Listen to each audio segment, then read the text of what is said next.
Thank you very much. I want to thank everybody for attending. Usually we read off, or I read off the list of dignitaries, but there's just too many here for me to do that. So it's my honor and my privilege to introduce the host of the 22nd Annual Public Safety Luncheon. Most of you know that Anne-Marie Schubert has chosen not to run for the third term. It's going to be a huge loss for us. That means this is the last time she'll be hosting this event, and I think that's a pretty big deal. But it gives me an opportunity to say a few things about her, because I've worked with her for a very long time, and I'm her chief deputy, and she can't do anything for me now, so this is really true. For anyone who knows her, probably the quality that comes out the most is that she has a great deal of empathy for crime victims, especially the victims of violent crimes. And that's why she's been a pioneer in the cold case prosecutions. She can't stand if anybody gets away with crime. It really eats at her. And in fact, her empathy for victims of crimes drives just about every decision we make in the district attorney's office. She's dedicated her career to that belief, and to that dedication comes the fact that she is a true visionary. She sees the future long before it gets here, and she has excellent leadership skills. She's a giant in our industry across the state and even the nation. And I know because I get calls from prosecutors in other states asking us how we did something, to which I'd love to punt to Anne-Marie, but she says, no, you go ahead and answer.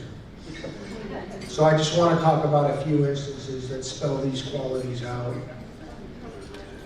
On a violent rape case, and she led the cold case unit, she came to the proposition that people we had a full genetic profile, a DNA profile from the crime scene, were about to get away on one of the last technicalities in criminal law, the Statute of Limitations. It bothered her so much that she decided to file a criminal case against the DNA profile. People of the state of California versus a bunch of numbers and letters. I thought, you're out of your mind.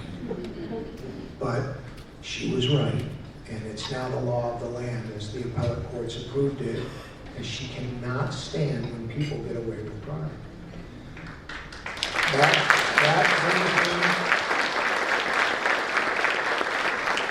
That brings me to the most prolific cold case in the state of California, the Golden State Killer. 13 murders, countless number of rapes, well over 50 across the entire state, starting in Visalia, Sacramento, East Bay, Orange County, all the way into Ventura County, Santa Barbara, and I'm sure I'm skipping some. But she would not let it go, and thanks to a very innovative technique, and it really is a 40,000-foot view of the world. Investigative genetic genealogy in a completely radical way to look at DNA, we were able to prosecute the person who was responsible for it. I think what's important about that is she's made Sacramento the epicenter for investigative genetic genealogy, solving cases across the state and in other states. And what a lot of people don't know is I, among other people in the office, told Anne-Marie, these crimes are 40 years old. His DNA is not in any criminal database, nor is any family member. He's dead, Anne-Marie. Let it go. But she looked at us and said, I'm not letting this go, like a pit bull. Long after the case was prosecuted, I watched an old TV documentary about the Golden State Killer made years before it was solved. And in that documentary, Anne-Marie looked right at the camera and said, I could be wrong about this, but I just got this gut feeling that the answer lies here in Sacramento. That is wicked, because not only did the answer lie here in Sacramento, the perpetrator was still alive and living in Sacramento County. That's her visionary quality that I have never seen before. Which brings me to the fentanyl crisis that we're going to talk about today with a host of experts who know a lot more about it than I ever will.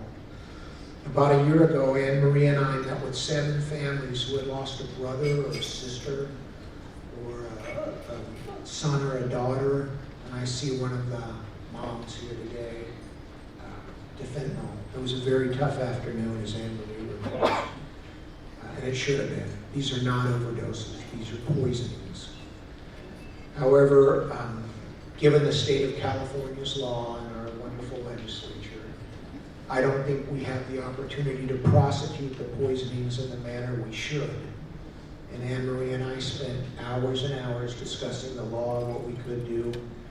And it turns out that about maybe 1 in 500 cases have presented the right kind of evidence to prosecute a fentanyl poisoning for what it should be prosecuted as a homicide. And true to form, at the end of one of these conversations, Anne-Marie looked at me and said, "Rod," and I always know things are going to go bad when it starts that way. "Rod, we're never going to prosecute our way out of this problem. And if you know Anne-Marie, there is no negative sentence that does not have a comma in it." She said, "Rod, we're never going to prosecute our way out of this problem, comma. So we're going to do a massive public outreach campaign." And I just thought, I'm a prosecutor, I know nothing about public outreach campaigns. If you know anything about Anne-Marie, she just said, "We're going to make it happen. We just need to make it happen." And so we started that public outreach campaign. That's kind of an insight into who she is and how she looks at things. It bothered her very much when we talked to the victims of fentanyl poisoning, and I'm sure it still bothers her today. Those conversations sit with me to this day. But I'm very fortunate. As a citizen of Sacramento County, I actually live in the county I practice in. I know most of law enforcement can't say that. But as a citizen and as a professional, I'm very fortunate. We're all very fortunate to have had just an outstanding DA for several years. And so as this is her last time to host this event, and after such a phenomenal run as a DA, I'd ask you to join me in giving a great round of applause for Anne-Marie Schubert.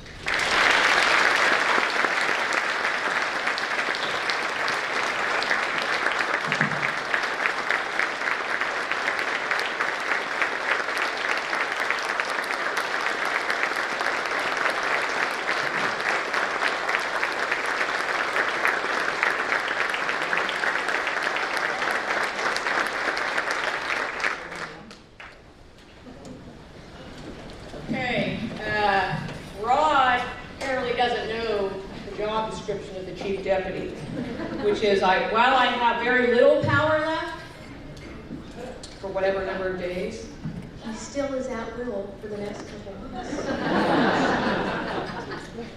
You're fine. I don't cry much, but that was very nice. I will say this as kind of an aside. There's probably nothing more inspiring than the solving and the arrest and the conviction by some incredible prosecutors here, Amy Holliday and Tim Ho, of the Golden State Killer. But it's equally as inspiring that Kirk Campbell and Monica Zykowski from our office exonerated an actually innocent man for a murder he did not commit using the same tool. So, amazing stories. It's true. It's really true.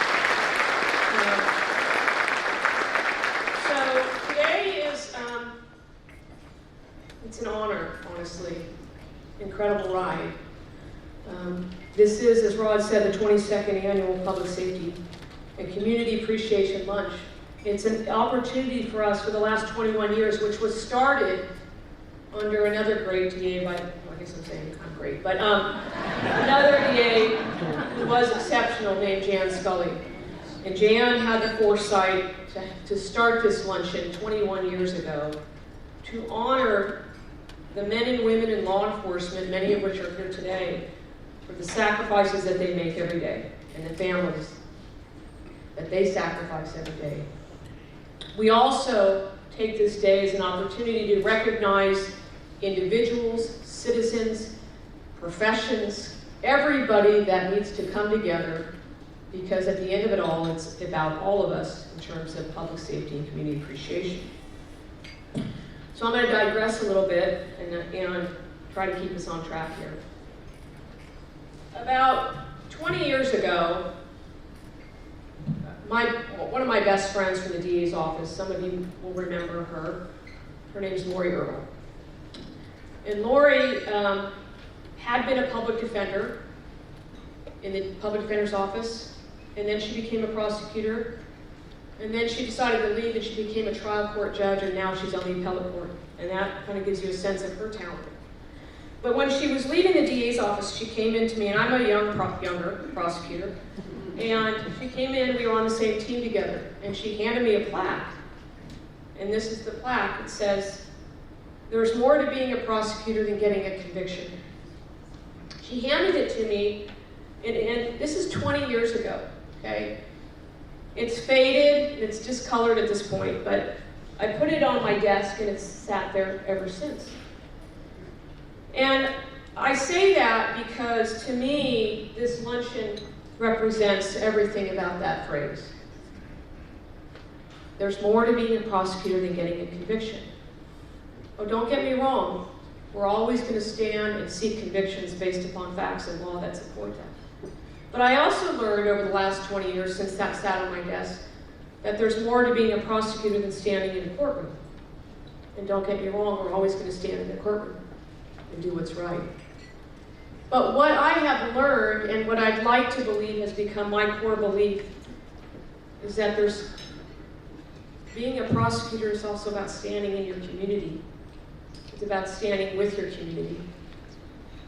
That's what I've come to believe, and that to me is what this entire luncheon that's gone. I've had this is I think our 8th. We had to miss with COVID, but I'd like to believe that every luncheon we've had since I've had this great honor has represented that belief. And I look at the last several years of what these luncheons have, these panels that we've talked about, and the folks, I mean, my goodness, we got 600 people in a room. That's the most diverse of our community in every profession you can really think about almost. So I look at some of the topics that we've talked about. Juvenile justice, how can the community help with that? We've talked about health and safety and education, and how can the community come together to help in that regard. We've talked about how can we enhance public safety and our relationship with public safety. We've talked about the heroes within our community, and we've talked last year about voices, the voices of victims. And when we've had some incredible speakers here over the years, people that I call friends, or mentors, or colleagues, people like Chief Hahn, I think, is here. Michelle Evans, Dr. Michelle Evans from Kaiser, Rachel Rios from La Familia. We've had Rachel Minnick from Reading Partners. We had Pastor Anthony Sadler, who's very well known within the Sacramento Police Department. And the voices of victims, Nicole Clavo, Rhonda Campbell, the Dobsons who lost their daughter to domestic violence. And so I think about every one of these luncheons, and the hope and the goal, and what I hope moving forward is that this is all about a recognition that it takes everybody in this room to enhance public safety and enhance the lives of everyone. So before we begin the program, we're going to start with lunch, and let everybody have some lunch, and we'll try to pick it up a little bit, and then we're going to move on to some things after your lunch, and then we'll move on to the panel. So enjoy your lunch. There's a lot of great exhibitors here, lots of great people to reconnect with, and we'll see you after lunch.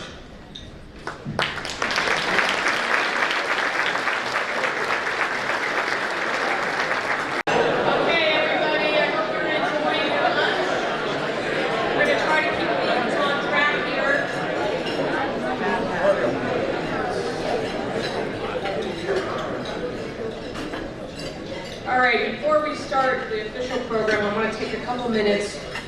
Rod mentioned this as well. We have so many amazing people in this room. We obviously have a lot of dignitaries and leaders and representatives, everybody is, but I just want to kind of represent the types of groups that are here. We have obviously public agencies, public safety agencies, law enforcement associations, legislators, public officials, educators, school administrators, healthcare, legal, business professionals, community-based, lots of community-based organizations, public service agency representatives, administrators, and we obviously have faith-based communities. So I'd be here all day if I named everybody, but we have some of the names up here in our PowerPoint. I just want to thank you all for being here. I can't tell you how much it means to me.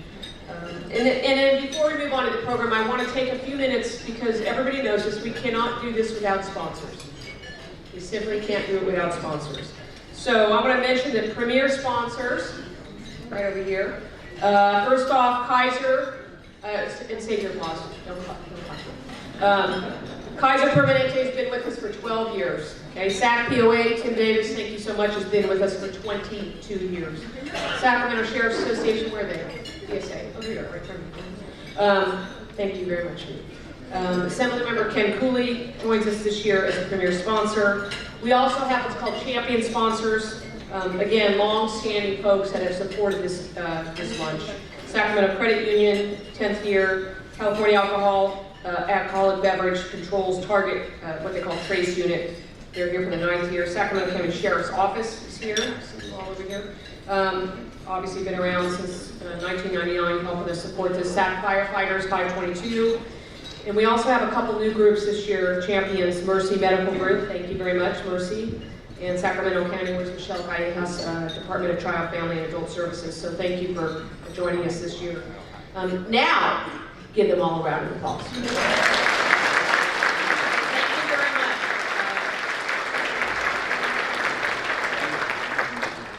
And then we also have Guardian and Advocate sponsors, so you'll see that throughout our presentation. So thank you for all the sponsors. All right, now I want to start off with the color guard, then we'll follow that with the pledge and the national anthem. So we'll start off with the mutual color guard, which is comprised of members of local law enforcement and public safety agencies. Let's start with the presentation of colors, please. Honor guard. So, carry colors. Can you please stand? Detail. Forward. Bow.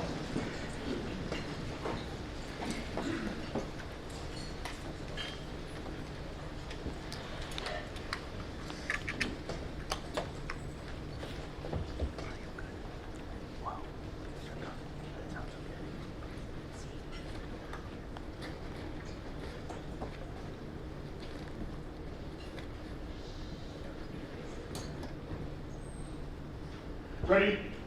Halt. Post colors.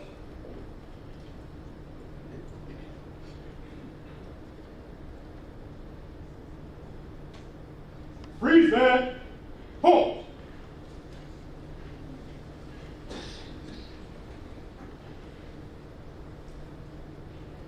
Order. Halt.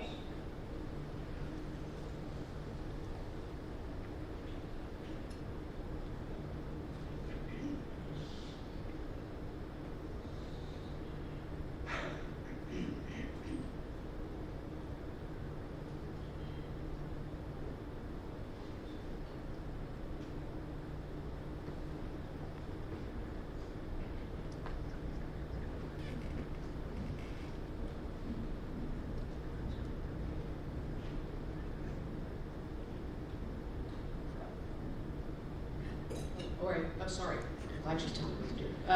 All right, I want to invite up Joe Debs right now to help me with the pledge. Sorry, I'm zoning out here. Tell me that. Before we do the pledge, I do want to mention something about Joe. If you don't know Joe Debs, you're lucky. I've known Joe for 10 years, probably now. He is a truth speaker. It's not always pleasant to hear from him that way, but he's honest, and he's one of my dear friends at this point. So with that, Joe, let's do the Pledge of Allegiance. Follow the program. It's right hand. Put it over your heart. Ready? Know it? Pledge allegiance to the flag of the United States of America and to the republic for which it stands, one nation, under God, indivisible, with liberty and justice for all. All right, now we're going to follow it with an incredible speaker. national anthem, and that's Ashley Wanasamba. You can come on up, Deputy Wanasamba from the Sheriff's Office. Where'd she go? Oh, you're back.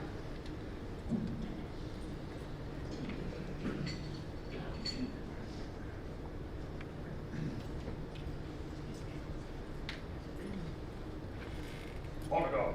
Breathe in. Halt. Oh, say, can you see by the dawn's early light what so proudly we hailed at the twilight's last gleaming, whose broad stripes and bright stars through the perilous fight o'er the ramparts we watched were so gallantly streaming, and rockets red glare as bombs bursting in air gave proof through the night that our flag was still there. Oh, say does that star-spangled banner yet wave o'er the land of the free and the home of the brave?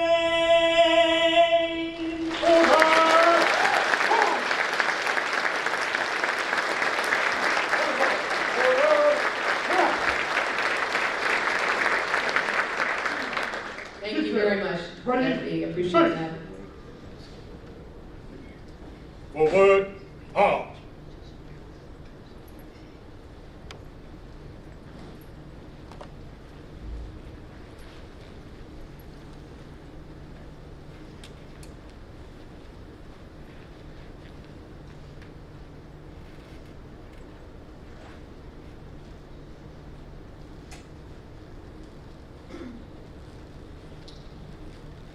All right, now I'd like to introduce our Law Enforcement Chaplaincy Sacramento's new Executive Director, Daryl Schmidt, and Senior Chaplain Deborah Fontes to the stage to come up for our morning invocation. Thank you.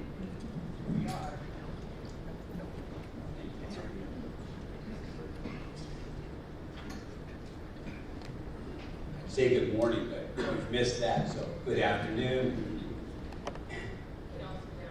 Yeah, thank you. That works.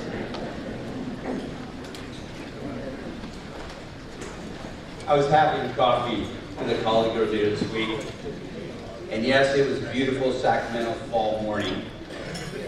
She was sharing her story with me, and as she spoke, a refreshed optimism for our future filled my heart. You see, in her younger years, she chose the path of meth to deal with her brokenness. During her meth addiction, she lost everything: her family, her 2 girls, her home, and most of all, her self-worth. But today, after 20 years of sober living, she is a blessing to our community as she works with hundreds of women who are actively searching for a new life, free of addiction. Question for all of us: what if during those 7 years of meth using, she had a hit that was laced with fentanyl? Would she be alive today? Would she be living her best life? And her best life, as defined by her, is her opportunity to pay it forward. Today, she ministers to hundreds of women facing the same struggles of brokenness and addiction as she did as a young adult. And so that story puts a smile on my heart and optimism for the purpose, for our purpose as leaders in our region. And on behalf of the Sacramento Law Enforcement Chaplaincy, we embrace the unity of all of our public agencies, all of our faith expressions, and our CBOs to unite and fight the evil of fentanyl. And joining me in that fight and leading this charge is our senior chaplain, Deborah, who will lead us in our invocation.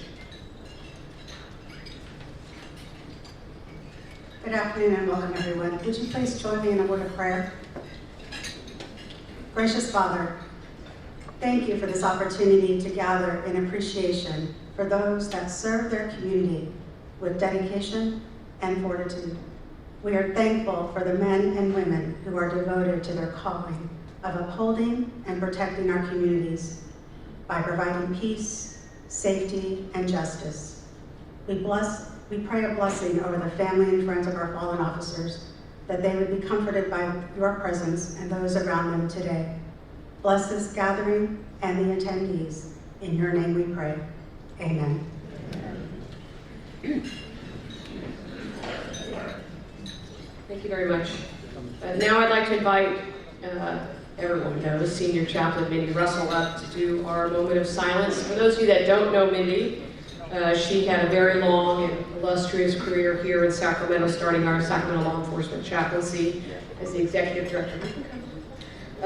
Mindy's now working on a statewide basis as the Executive Director of California Chaplain Corps, a nonprofit that serves statewide law enforcement departments that deal with suicide, professional personal trauma.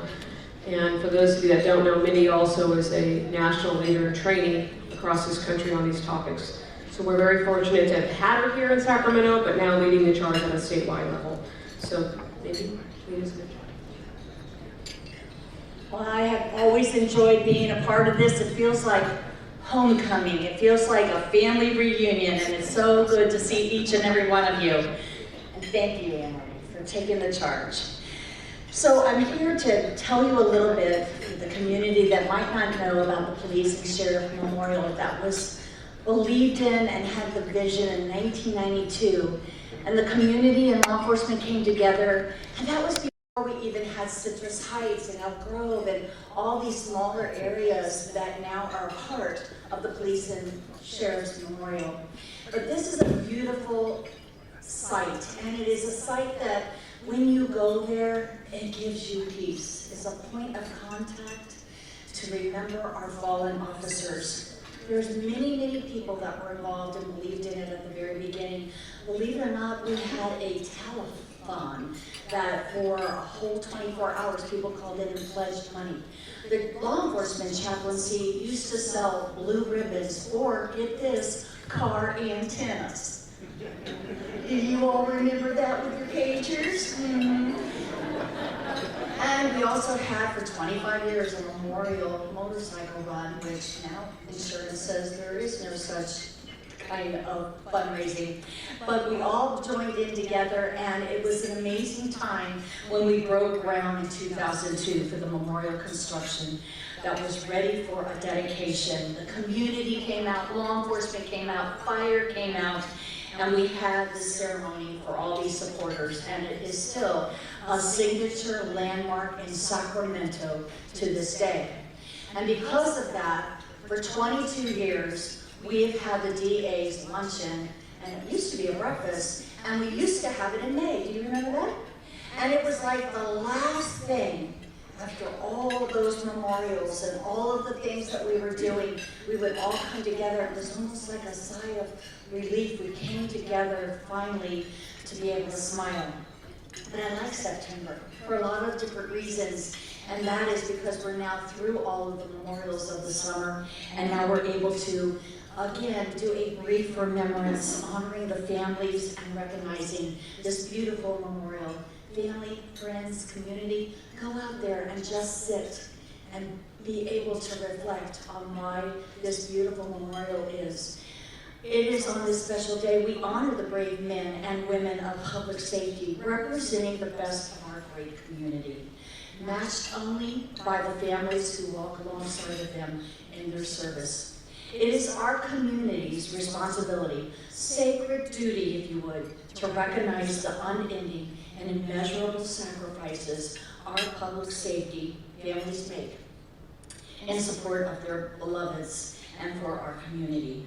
And we are truly mindful of the strength they show enduring the anguish of knowing that maybe their loved one, their hero, may not come home that night. At this special time, we solemnly honor the memory of every first responder killed in the line of duty. We grieve with their families. We persevere with remarkable courage, strength, and grace. May this great community help all, as well as all Americans of every generation, show a debt of gratitude to these men and women who give their lives every day and walk in harm's way. We love our law enforcement, we love our fighter, we love our military, and we need to stand up with them, stand by them, and stand for them. As we together, may we overcome, persist, prevail, and in turn enrich the lives of others, which exemplifies the true American spirit. God bless you, and God bless America. Thank you.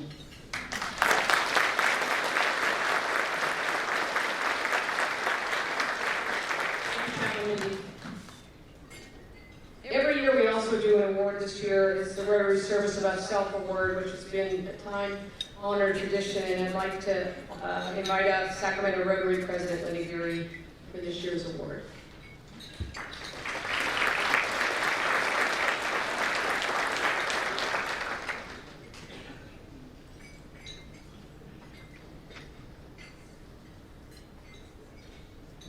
Good afternoon, everybody. It's my privilege to be here today representing the Rotary Club of Sacramento.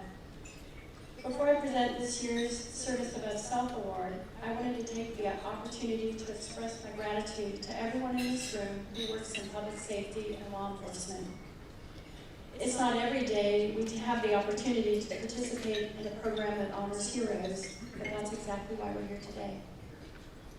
We know that you are people we can turn to when we are in danger, when we're afraid, or when we need help. We also know that you always are there when we need you, and that you always answer the call. We thank you for being willing to put your lives on the line every day to protect us.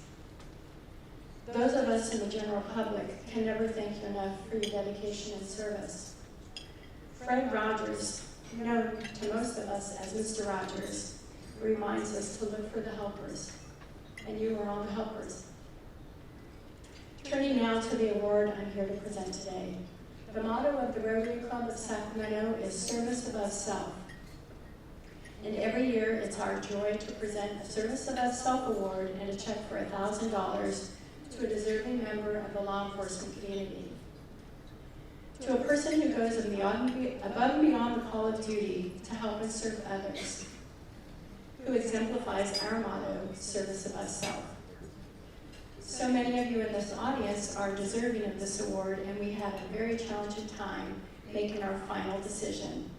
We wish we could honor you all. Today we have two people we would like to honor. Detective Tony Herrera and with the Sacramento County Sheriff's Department, and Officer Chrissy Hutchins with the Sacramento Police Department. Our first honoree is Detective Herrera, the co-founder of the Be the Solutions Commission. During the 2020 riots, specifically in the Sacramento region, Detective Herrera saw a need to heal the divide between community and law enforcement. Collaborating closely with community activists, policy leaders, and the Sacramento County Sheriff's Office, the BTS Commission open dialogue desperately needed to begin healing within our community. The BTS Commission formed in 2020 had over 400 participants eager to bridge the divide with local law enforcement. Since then, the BTS Commission has drafted legislation, worked on community policy issues, supported programs focused on bridging the gap between the community and law enforcement, and has worked with local thought leaders on how to be more proactive in community engagement rather than reactive. Detective Herrera has been unwavering in his commitment to our community. He is truly a hero. Our second honoree is Officer Chrissy Hutchins. Officer Hutchins is assigned as a full-time member of the department's Employee Service Unit and a trusted peer support advisor. Her journey started in 2008 in the wake of two employee suicides that shook their department. Later that same year, she would lose a close friend and a member of the El Dorado County Sheriff's Office to suicide as well. These events underpin her resolve to ensure that the employees of the Sacramento Police Department receive the support and care they need to not just survive in their careers, but to thrive in an environment that can be prone to personal adversity. The Sacramento Police Department's wellness program would not be what it is today without her efforts. Officer Hutchins spends countless hours on the phone or texting with dozens of members of the department each day. At work, at home, weekends or nights, she is checking in on spouses, children, and the employees themselves. She has an uncanny ability to identify and recall potentially compounding factors for involved employees that might make the described circumstances more significant than would otherwise seem. This skill has been vital to ensuring that the team is able to identify areas in need of particular attention for employees that otherwise might go unnoticed. Officer Hutchins is constantly educating herself on trends and best practices across numerous wellness specialties. She has taught or brought in experts to share information and strategies on physical, emotional, mental, spiritual, financial wellness, stress management, and suicide prevention. Through these efforts, she has become a distinguished and renowned subject matter expert that has gained notoriety not just within Sacramento Police Department, but across the state. Officer Hutchins' legacy within the Sacramento Police Department is evident, and she is truly a hero. For all of these reasons, I would like to invite Detective Tony Herrera and Officer Christy Hutchins to the stage to receive this year's Service of Us Self Award.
Congratulations to both of you, obviously very well deserved.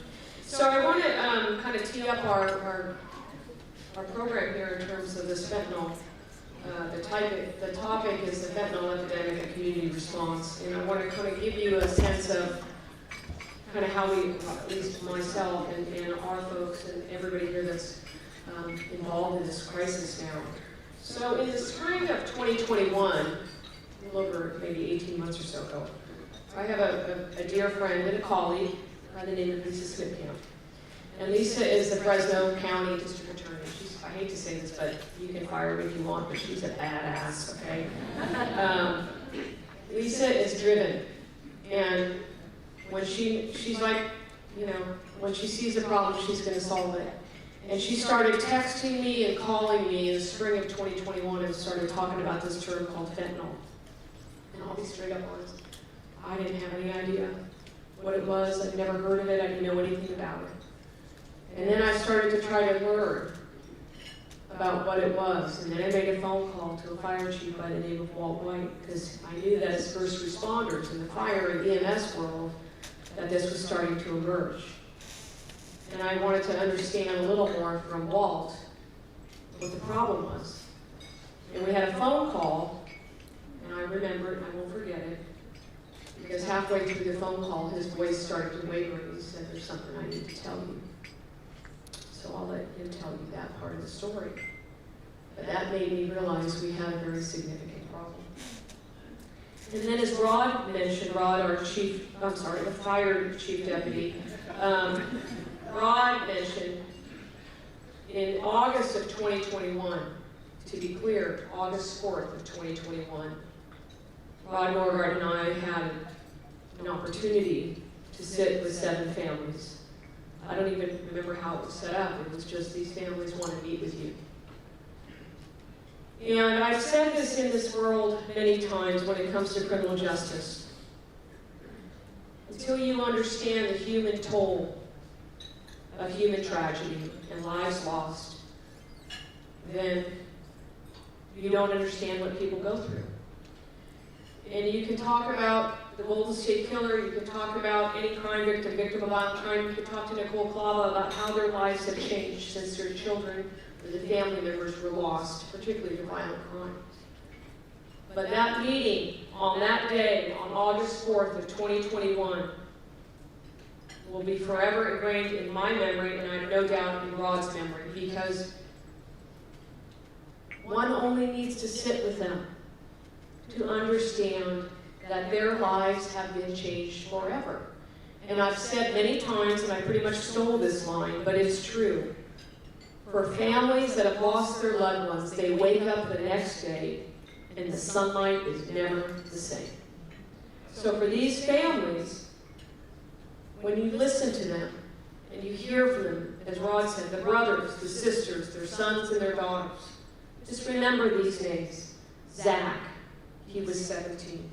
Richie was 19. Nick was 33. Jade was 19. Mikhail was 23. Jeffrey was 19, and Isaiah was 15. That's just a fraction of what we're seeing across this county, and across this state, and across this country. One only needs to sit with those families to understand that we are not just in an epidemic, we are in a crisis. And we need to quit calling these overdoses. This is poison. I read an article yesterday in the San Francisco Chronicle about Zach, the Didier's son.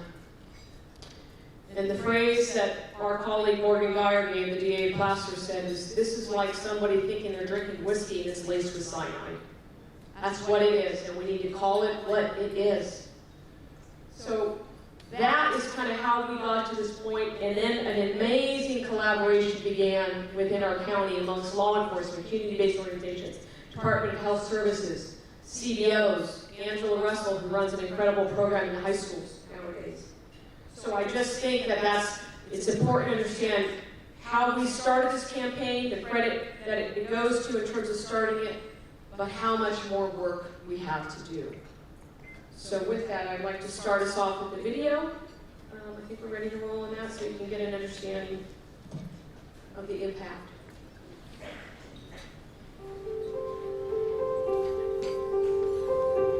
Zach was the kind of child you dream of having. He lit up a room. He was always smiling and always laughing. He was incredibly gifted at the piano, and he started from as soon as he could get on his little tippy toes and reach the keys. He is a kid who absolutely left a unique fingerprint in the world. He is truly an unrepeatable miracle for us. So it wasn't until Christmas time that there were some subtle signs that showed a little bit of a difference in his behavior. He just seemed more tired than normal, a little bit irritable. He just explained it as, I stayed up playing video games, it was COVID time, and he just said, Mom, don't worry about me, I'm fine, I'm totally fine. And I said, honey, it's my job to worry about you. I'm your mom. After Christmas, he hung out with his friends. As a parent of teenagers, my fear is when they're on their own, exploring their new expanded boundaries.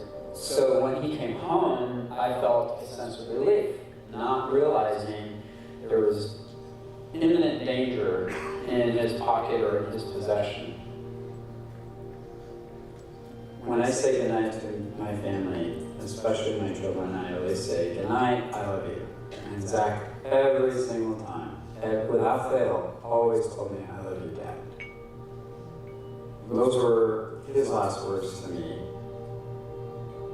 The next day, I went to check on Zach because it was later than his normal wake-up time, and he appeared to be asleep at his desk. And I got within 2 feet and I knew something was horribly wrong, and I immediately started rendering first aid to Zach with CPR. And those moments,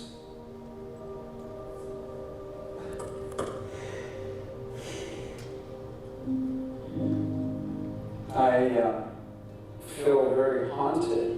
No parent should have to see their child lifeless and initiate CPR to try to save them. There was all these people on the driveway, and Chris, our other 2 kids. And, Chris just came up and said, our baby's gone. The coroner told us that Zach either died from a natural cause or fentanyl. We were like, what is that? I hadn't really ever heard of fentanyl. What we've learned is Zach started to experiment. He purchased what he thought was a pharmaceutical-grade Percocet. Instead, it was a counterfeit pill, and the only active agent in it is fentanyl. And it was an extreme amount that was fatal. We found out that it was through Snapchat that Zach had connected with this dealer and gotten the pill. Social media is the #1 go-to platform for drug dealers. They press it to look exactly like a Percocet, a Xanax, an Adderall, oxycodone. The level of fentanyl in each pill is completely inconsistent with fentanyl. I mean, you can try a pill 1 time or 2 times, and it takes you out.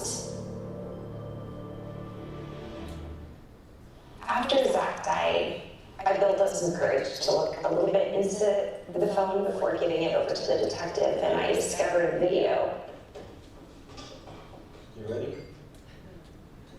Me too. So it's his handsome, beautiful face, and behind his shoulder, you can see our dog Jake.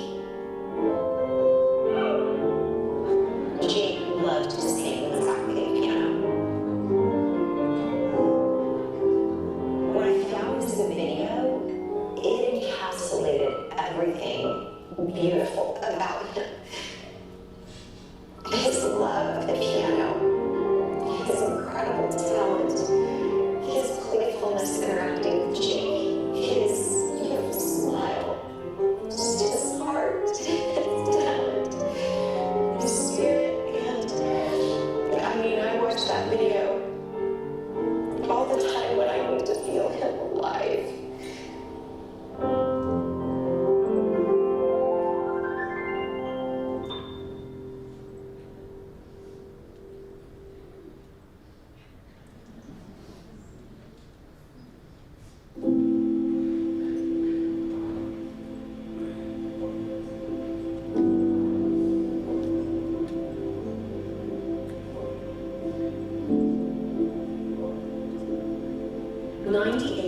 Of the most common street pill tested in Sacramento were fake and contained deadly fentanyl. And just one of those pills can kill you. Learn more about fentanyl at onepillcankillzach.com. All right, I'd like to invite up our panel guests. This is Smittcamp, Fresno County District Attorney Lori Miller, who's Division Manager for Department of Health Services. She runs the Substance Use Prevention and Treatment Program.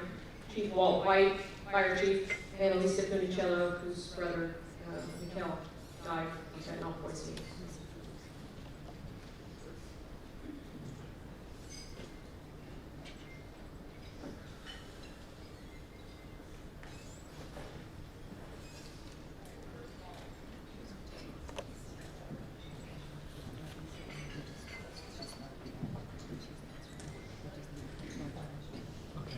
Hello.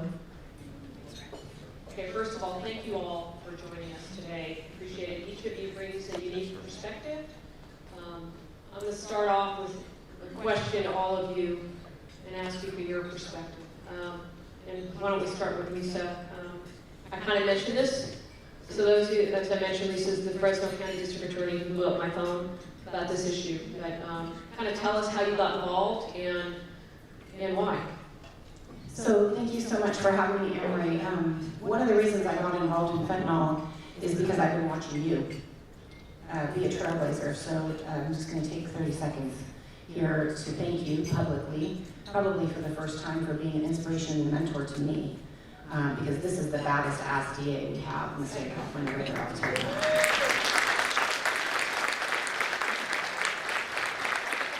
What I learned from Annemarie Schubert is that you can go outside of your box, you can go outside of the courtroom, you can go outside of your office, and you can affect the community. She does it on a statewide and national level. I just want to do it in my own neighborhood. I want to do it in my own community, in my own county. And the reason I got into fentanyl awareness is because a detective from the Fresno Police Department came to try to sell us, if you will, a second-degree murder case. He was so frustrated after 25 years of doing narcotics. He wanted us to file a case on a guy who had repeatedly sold pills that are killing kids and people, young adults. He had one dealer sold a hot shipment and had 5 ODs, 2 deaths in one day. It was in New Year's Eve in Fresno, California. And when the feds couldn't take the case, for the reasons that sometimes the feds can't take the case, he came to us, and we just looked at each other and scratched our heads like a bunch of rookies, saying, what do we do with this? You know, how do you prove? Because the way that we do business is when somebody ODs, you know, law enforcement responds out, and you call the coroner, and you say a little prayer, and you hope that the family recovers, and you move on, right? Because what's the crime? Where's the crime? Somebody took a pill and died. What do? You're a cop. You call EMS. And so we knew that something had to be done, because when I became aware how quickly this was killing people, it was shocking to me. I am the second child in my family. My older brother is a member of Mensa. He's 15 months older than I was. I followed him to USC. I'm lucky to be admitted. He was a full academic scholarship, and he became a crack addict in the 80s. And for the last 35 or 40 years, he's been fighting addiction. So I know how it feels to have that. But the benefit to my brother and the benefit to people who get addicted to cocaine, alcohol, methamphetamine, and heroin is it takes a long time to go from being a user to an abuser to an addict. And a lot of those people who are on that pendulum, it's a very sad road. It takes a long time to get there. This can kill instantly, first time, second time, 8th time. And so I have dedicated myself and my office and my resources in our county to try to live by this motto that we cannot investigate or prosecute our way out of it, and we have to inform people every single day. Teachers, educators, parents, grandparents, faith-based community, business community, anybody that will listen, we need to say fentanyl kills, fentanyl kills, fentanyl kills. And it's here, and it's not going away. So I'm going to be here until my last breath, trying to eradicate this poison from our communities.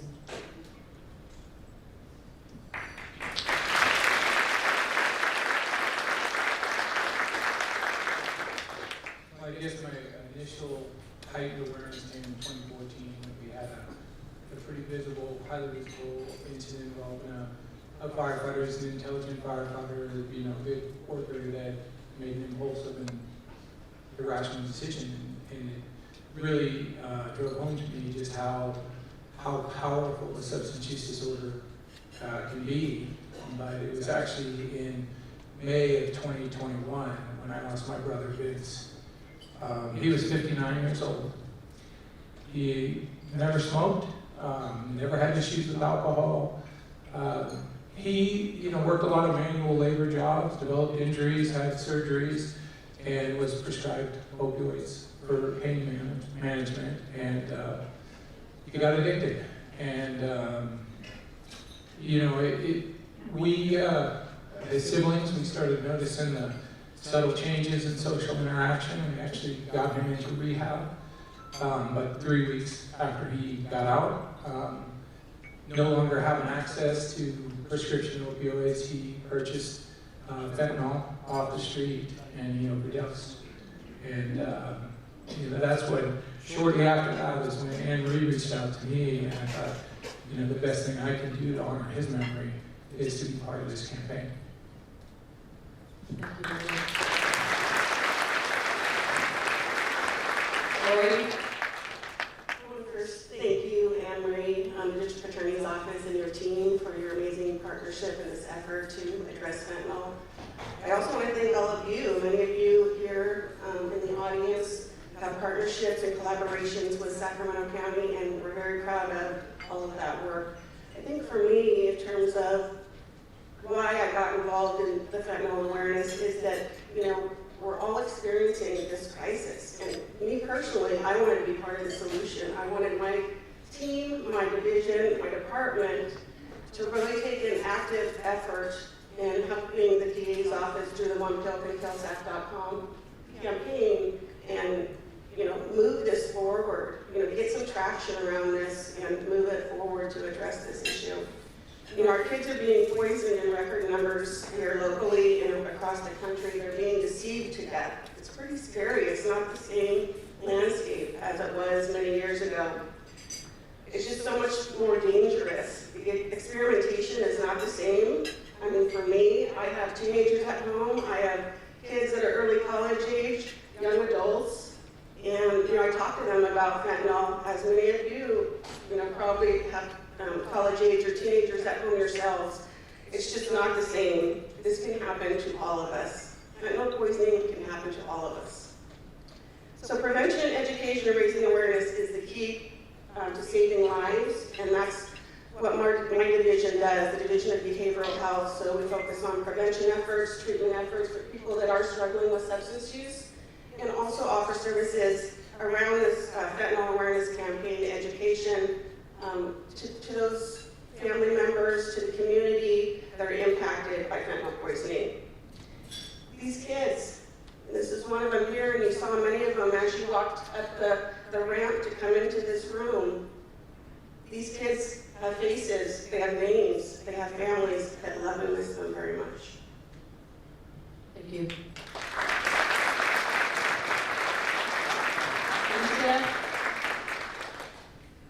I became involved in addressing the fentanyl epidemic after I lost my youngest sibling, Michael, at the tender age of 23. I found him in my home, in his room, unresponsive. And that's the last memory I have of my brother. The manner of his death is still very tragic, and it's something that I can never unsee. My family is still very devastated. No investigation was done. His death was ruled an accident. My family and I were left to suffer in solitude and confused that no one had any answers to the questions we were asking. We were unaware and uneducated about the rising opioid epidemic, and that didn't set well with me, and I wanted to do something to change that. Thank you very much. Okay, so the next question, I'll start with Chief White. How are you partnering and working with others in the community to try to help prevent fentanyl deaths? Maybe both from a personal and professional point of view as well. Well, first I want to thank you, Anne Marie, for allowing me to be part of this, and for everyone was involved in today and being part of these campaigns. Through your office, I've been able to record a couple of PSAs, as well as participate in a podcast with Tin Ho, our soon-to-be district attorney. Someone else I want to acknowledge is our, Fire Service Medical Director, Kevin Mackey, who's here. And when the naloxone nasal atomizers came out, and You gotta say what that means. okay. Well, it's more commonly referred to as Narcan. It's a nasal spray that interrupts the bonding of fentanyl to the cells, and it's a reversing agent, so it can stop the respiratory distress. And he reached out and taught a course to our law enforcement partners on how to identify this. Our personnel had a lot of training in overdose and treatment, but these nasal atomizers are great, but you really only have about a 10-minute window to administer it to save a life. And so, the goal was to get as many first responders equipped with these and get get the awareness out there. Some of the other things that we're looking at is having following a lot of other agencies, including the state of Michigan, which has done this statewide with the naloxone Leave Behind program, where when we respond to these incidents, that we leave the family members with naloxone and informational sheet on this, and it's all got to be recorded. I'm actually joined today with one of our Hamilton County firefighters, Jeffrey Toft, who's an engineer with us, and he recently responded to a cardiac arrest of a 20-something-year-old male at the casino in Jackson, and recognized the signs and got information from family members and administered this and reversed the effects of the respiratory distress and saved a life. And you know, I think the goal has really got to be these community awareness campaigns, the one pill can kill, and getting the word out, because this fentanyl doesn't seem to have economic boundaries or occupational boundaries. It's just something where education is what we really need to be doing. You know, one of the things that during the height of COVID, I think when we finally ran the numbers, like, because we had no idea how many people are dying of fentanyl in our county, and Rod went to our coroner's office, and we were shocked to find that there was more fentanyl deaths than homicides by gun violence. Shocked. I mean, staggering. But since that time, and I think the same may be true for Fresno, at least you can comment on this, is that since we started this awareness campaign, we have seen a reduction in the number of deaths. But you had mentioned earlier when we were talking offline about the number of Narcan distributions in the field. I mean, what are you seeing with that? Well, actually, you know, a little bit of a positive trend, but over the last 3 years here in Sacramento region, we've been averaging between 4,254 to 4,625 overdose responses in a calendar year. But what we are seeing is more administration of naloxone, and even more importantly, the number of incidents where naloxone had been administered prior to our first responders arriving. So private citizens getting the Narcan. Yeah, family members, private citizens who, you know, have gained awareness of their loved one's situation or condition, and are getting armed or equipped with this. But like I said, there is really a brief, about a 10-minute window where, you know, you can really reverse the effects or save a life. And you know, it's difficult to watch another human being 24/7, 365. So, you know, these awareness campaigns really are what I think is going to make the most appreciative difference. Thank you. Lori, about you from the county perspective? The Department of Health Services has targeted this issue in a variety of different ways through initiatives and activities, through partnerships and collaborations. Our partnership certainly with the District Attorney's Office, the Department of Health Services, Substance Use Prevention and Treatment on the One Pill Can Kill SAC campaign. We had a safety fair at the state capitol back in November of 2021.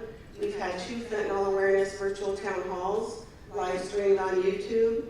In addition, we have a recent partnership, not just the partnership with the District Attorney's Office, but a new partnership with an organization called Arrive Alive California on the fentanyl poisoning education and awareness program that we're going to be rolling out in schools. So we've started this already, and we hope to get into many junior high and high schools across Sacramento County. So really proud to be able to work with this organization and continue our efforts in the schools to you know, get this information out to students, to parents, to school officials, and others. Next, Sacramento County has a naloxone or Narcan distribution program. So we've distributed thousands of boxes of Narcan throughout Sacramento, and we have Narcan available and accessible in many of our public-facing lobbies across Sacramento County. We hand it out at community awareness events and anywhere basically that we can hand it out. We get our shipments through the State of California's Department of Healthcare Services naloxone distribution program. We will continue to order this and get it out and make it accessible for everyone. Next, we have our Sacramento County Opioid Coalition, and we have many partners in this room that through law enforcement, criminal justice, child welfare, and others, community-based organizations that work with us on this coalition.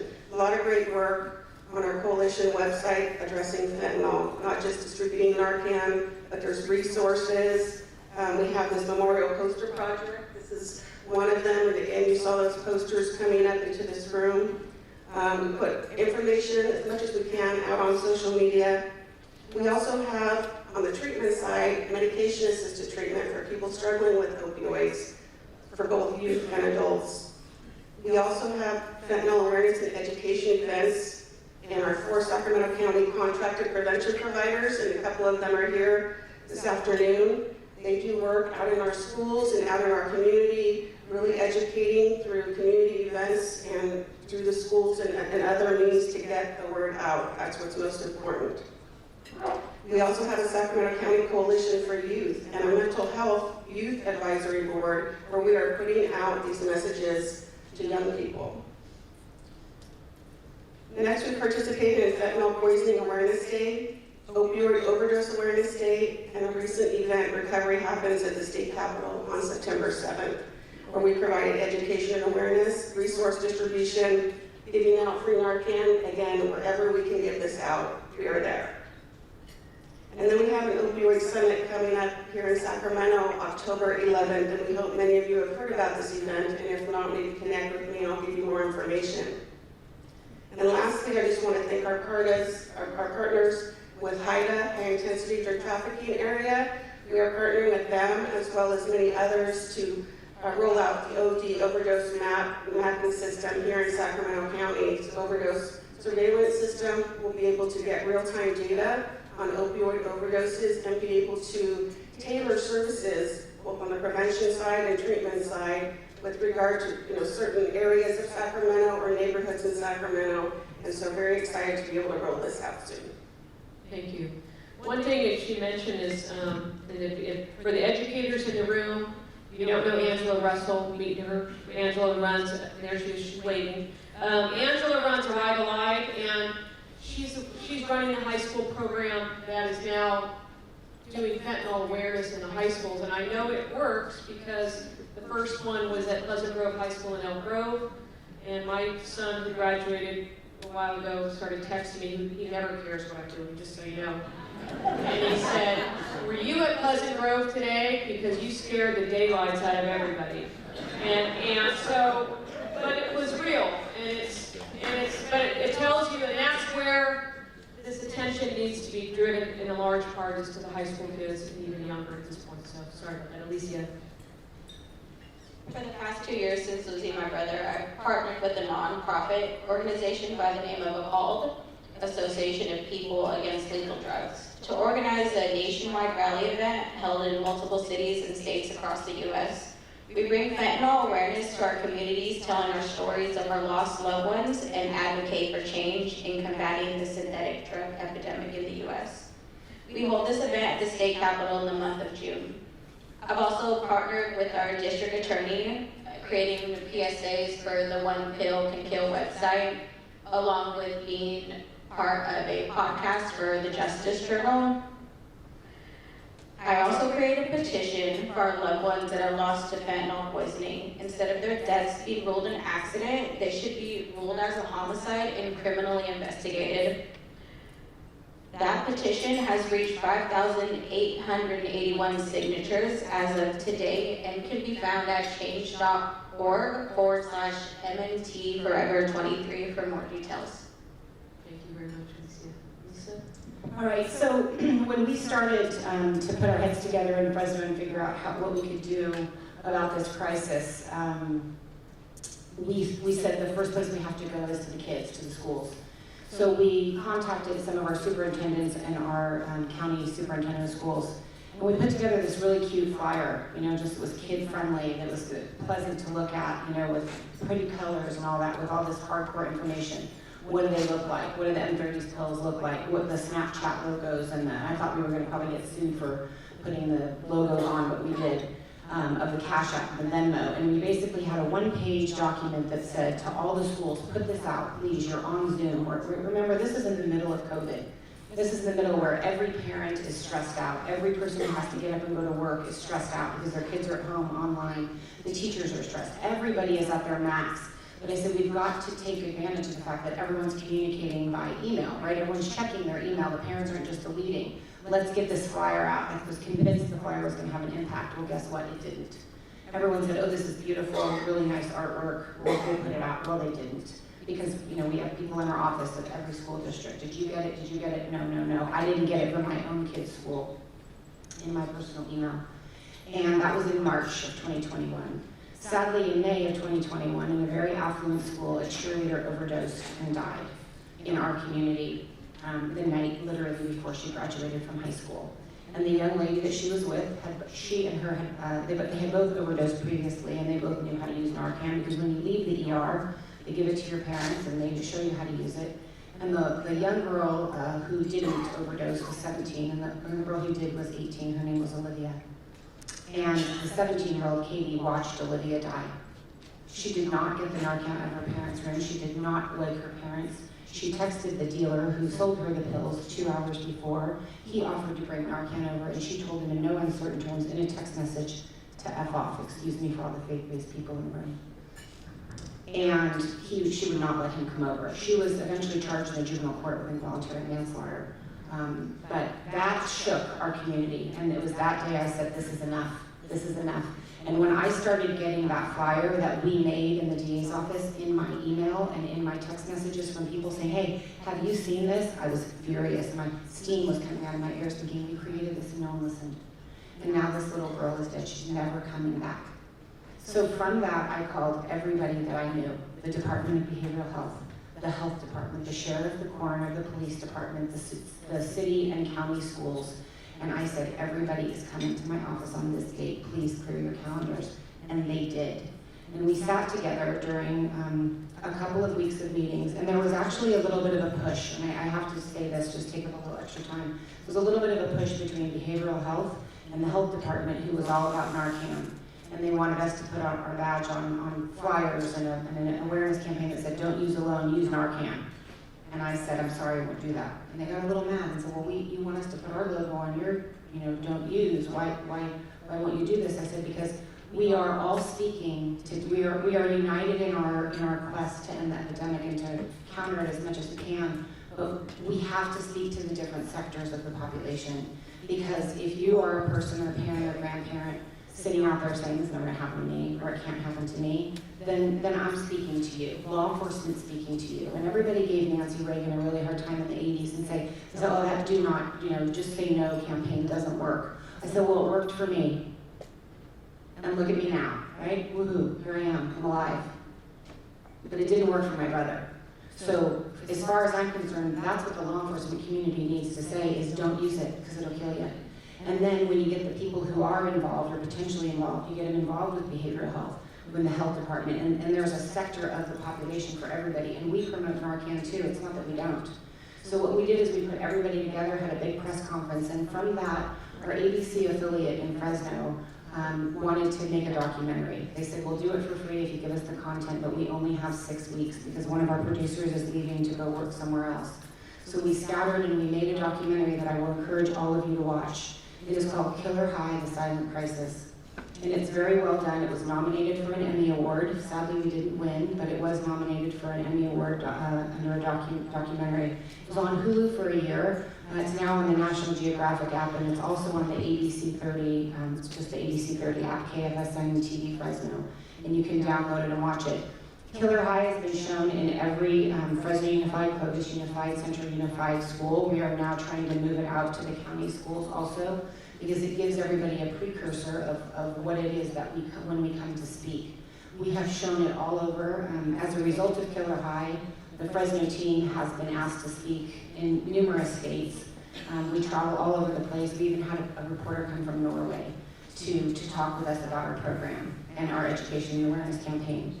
We've had over $500,000 committed from the county of Fresno. I have, the good news is, and what do they call that when everybody left for COVID and didn't come back and work? When ARPA? No ARPA. I'm talking about salary savings. We're 10 prosecutors down in case any of you SAC DAs don't like this. Because we need 10 people. I'm here to coach. We're super fun, flexible. But we have salary. I can be super sweet too, except when I talk about fentanyl. Rails here, is that what's happening? No, I'm not. I'm just recruiting while I'm here because I'm so charming when people come and work. But that money that we had from salary savings, I went to the county board and I said, can I please put it in fentanyl? And we had a little bit of asset forfeiture money tucked away, so we just pulled it from everywhere. If you can believe it, if I really should get an award because I got $40,000 out of the DEA, federal dollars, because I'm noisy. And they were like, if you stop talking, we will give you money. Okay. So, and I said, you're not putting your logo on. No, you're not done. So we're about $1 million, we're $1.5 million in. Yeah, we're $1.5 million in. And we have partnered with so many people. I mean, while I was sitting there were 3 requests that came in for us to speak. We go on Sundays, we go on Saturdays, we talk to anybody who will listen. And the reason it works is because it's all encompassing. It hits the people who are addicted, it hits the people who are abusing, and it hits the people who are completely clueless. Because if you're in law enforcement or if you're here, you're dialed in. And if you don't know, imagine what people who aren't dialed in don't know. And those are the people that we have to save. And the unfortunate thing about statistics is, and anyone who's ever worn a badge knows this, we don't get to know how many people we save when we do domestic violence, human trafficking awareness. We are never going to get the numbers on how many people we save in fentanyl. But I will tell you right now, year to date, and I'm half Italian and I'm superstitious, so I hate to say this out loud. So I'm going to turn around when I say it and pretend it's not me. We are 50% down in OD deaths this year in Fresno, California.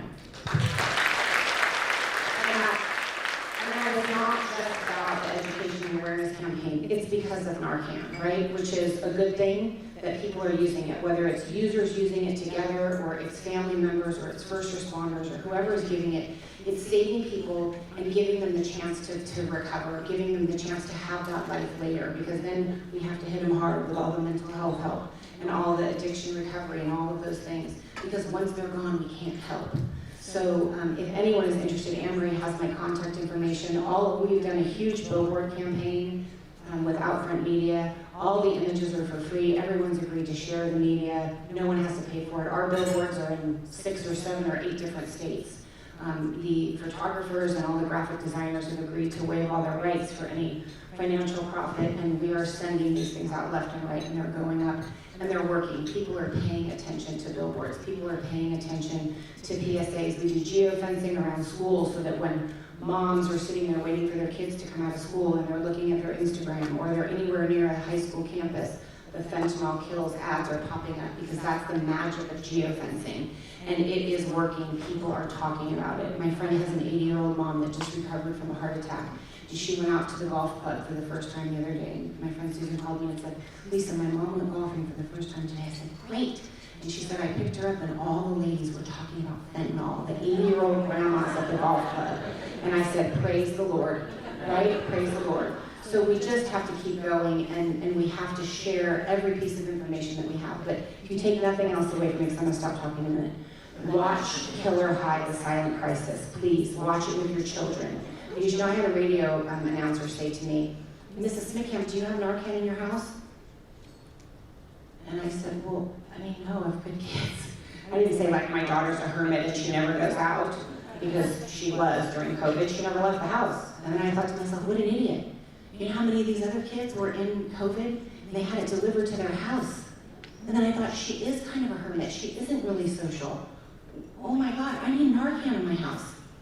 We all need Narcan. I have it in my house, I have it in my car, because I'm not above it, and neither are you. Neither are your kids and your grandkids or your loved ones. Talk to everyone who will listen about it, because that's what we're doing, and we have to believe that it's working. Fresno is in the house here on this one. Thank you very much, Lisa. Chief, I know we got about, how many minutes left? 7? All right. She sucked up most of your time, but that's okay. I'll try to make it brief, but you know, fentanyl is, I mean, the naloxone or the Narcan, the nasal atomizers, they've helped, but it's temporary, and you still need to get that person to a hospital. The fentanyl can have twice the life of the fentanyl or the naloxone. It can wear off. They can relapse back into respiratory distress or failure, and they need that long-term care. And you have places like Wellspace where you can connect a family member, someone you know that may be struggling with substance use disorder. And at the federal level, you have SAMHSA, and years ago we were fortunate. Congresswoman Matsui introduced us a facilitated meeting with the director of SAMHSA, which is the Substance Abuse Mental Health Service Administration at the federal level. And they do have funding, and they do have data, and they have information. But these campaigns have to be about not taking this medication. A prescribed dose of fentanyl is the equivalent of about 2 grains of salt, and when these are batch mixed and they're not precise, you can obviously get a lot more than that in a single pill. So one pill can kill somebody. And that's where I think we really need to focus, and I'm encouraged by the collaboration, the partnerships that I've seen already, and I'd love to see that continue. And unfortunately, something to be aware of, something brought to my attention by Dr. Mackey is, although we're not seeing it here locally yet on the East Coast, they are seeing it blended with a veterinarian sedation medication, and it is virtually rendering the naloxone ineffective. So I think we really got to focus this campaign on, if there's one thing you can tell a loved one or someone struggling, is if you can just convince them to not take any medication that isn't prescribed to them by a licensed physician. Thank you very much. Lori? I'll just say a couple more things about the Narcan. It certainly is not a replacement for calling 911 or emergency medical services, but we want Narcan in every household, every school, out in the community. We want people tripping over Narcan in our community. And so it's something that we're going to continue to support from the Department of Health Services. And I know that all of you, if you don't have Narcan now, please get it. Thank you very much. All right, Allyssia, what about you last? For anyone looking for information about fentanyl or help for themselves or someone they know, OnePillCanKillSac.com is a great resource site. There are videos that range from PSAs to fentanyl documentaries to provide information about fentanyl, along with printable items to better educate people about the dangers of fentanyl. The site also provides a list of harm reduction organizations, community resource list for substance use prevention and treatment services for individuals looking for help for themselves or someone they know. Thank you very much. All right, we're going to wrap the panel up. Is there anything else that any of you, Lisa?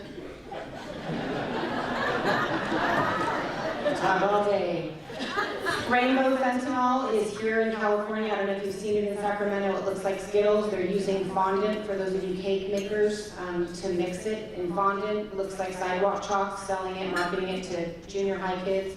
I just came from a HIDA conference in Monterey. We talked to a DEA analyst who's ingrained in Mexico City. The amounts of fentanyl that are coming over the border from South America and Mexico are out of control. Whatever we think we know, it's worse than it is.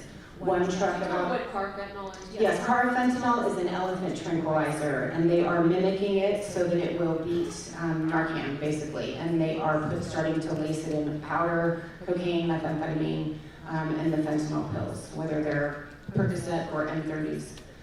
Something that's very exciting, Anne-Marie told me I couldn't say anything with the P word today, no politics. So I'm not talking about the border, and I'm not talking about anything that goes on in Sacramento, but I will tell you today, I rarely say anything nice about the governor, but he did sign an assembly bill today that was brought forth by Jim Patterson from Fresno, California, one of our assemblymen. That is a proposal to have funding to mimic the Fresno, California Education and Awareness Campaign for fentanyl, the Fentanyl Crisis. And 6 counties, is going to be a pilot program, 6 counties are going to be awarded finances to do what we're doing in Fresno. So it was sailed through the Assembly, it sailed through the Senate, and the governor signed it today. It makes me proud to be a Californian today to say that we can honestly come together on this type of water. And have your county supply. The last comment I would make, and I know some of our folks from the crime lab are here, seem to be the common question from high school kids. Are you seeing it in weed? Okay? And I think if I am correct in what I remember was we haven't seen it yet in Sacramento, but it's coming. And so there will come a time when we're going to see deaths as a result of fentanyl in weed. And so it's just, there's nothing more important right now as community members to talk about this, to leave today, and to understand what folks like Allyssia and the Didiers and everyone else, and all of those, every single one of those, like Lori said, there's faces behind every one of them. And so with that, am I missing anything? Go ahead, Lori. Last 30 seconds before I get A started. few more resources locally, songforcharlie.org, our SAC opioidcoalition.org, the California Department of Public Health has a great page on fentanyl, the DEA has a great fentanyl page, the CDC, the National Harm Reduction Coalition, and lastly, I'll just say that if you or somebody you love needs help, talk to them and get help right away through your care provider or through Sacramento County Department of Behavioral Health. Okay, I cannot thank you all enough as your panel members. Just keep doing this work. It's amazing, and thank you very much. So before I leave and before we close this out, I want to just kind of go back to my little phrase here, okay, which has been there for 20 years. And I want to bring it to a broader perspective. There's more to public safety than making an arrest. Okay, there's more to public safety than getting a conviction. There's more to public safety than representing a client, supervising a probationer, or a parolee. If we really, as a community, want to continue to move forward and to enhance the lives of everyone, it takes every profession and person represented in this room to move us in that direction. That is healthcare, education, child welfare, law enforcement, community-based organizations, nonprofits, faith-based community, government agencies, the business community, community organizers, community leaders. It takes all of us. And as I lead this profession and turn it over to the incoming great DA, Tim Home, I only hope and I pray that we continue on with this mission, that we look broader and farther down the road in what that term public safety means. Because I have no doubt we're headed in the right direction. So with that, thank you everybody for coming, and thank you our panelists.